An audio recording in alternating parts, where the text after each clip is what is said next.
చారిత్రాత్మక సంఘటనలని గుర్తు చేసుకుంటూ ఆ రోజు వీరుల శౌర్యాన్ని గుర్తుగా ఇప్పటి వరకు ఇన్ని సంవత్సరాలుగా ఏటా కూడా ఈ పల్నాడు ఉత్సవాల్ని నిర్వహిస్తున్నాం ఆనవాయితీ.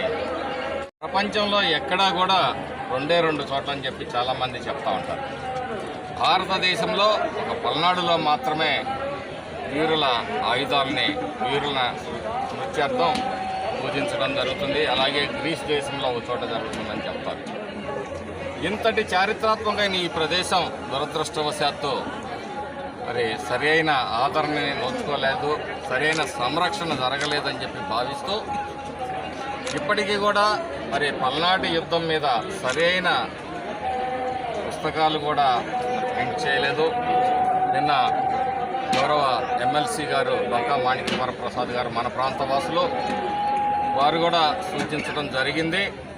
మేము కూడా ఈ ఉత్సవాలకి ముందు అసెంబ్లీలో అందరికీ పుస్తకాలు ఇచ్చేద్దాం, పంచుదాము, అందిద్దాము, పల్నాటి చరిత్రను తెలియజేద్దాం అనుకుంటే కూడా మాకు ఎక్కడా కూడా సరైన పుస్తకాలు దొరకని పరిస్థితి. కాబట్టి రాబోయే ఉత్సవాలకి ధూమ్ధామ్గా పల్నాటి చరిత్రను తెలియజేసే పుస్తకాలతో పాటు ఈ ప్రాంతాన్ని కూడా అభివృద్ధి చేసి అన్ని విధాలుగా మరి పురావస్తు శాఖ వారితో కూడా మాట్లాడి అన్ని విధాలుగా ఈ ఆలయ అభివృద్ధికి పల్నాడు చరిత్రను కాపాడే ప్రయత్నం చేస్తామని చెప్పేసి ఈ సందర్భంగా తెలియజేస్తూ నీతి నిజాయితీకి పోరాటానికి పౌరుషాల పురిటిగడ్డ ఈ ప్రాంతాన్ని ఏవైతే ఇప్పటి వరకు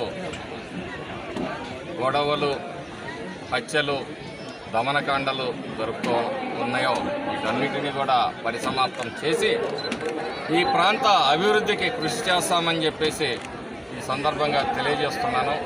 ఈ అవకాశం ఇచ్చిన అందరికీ కృతజ్ఞతలు.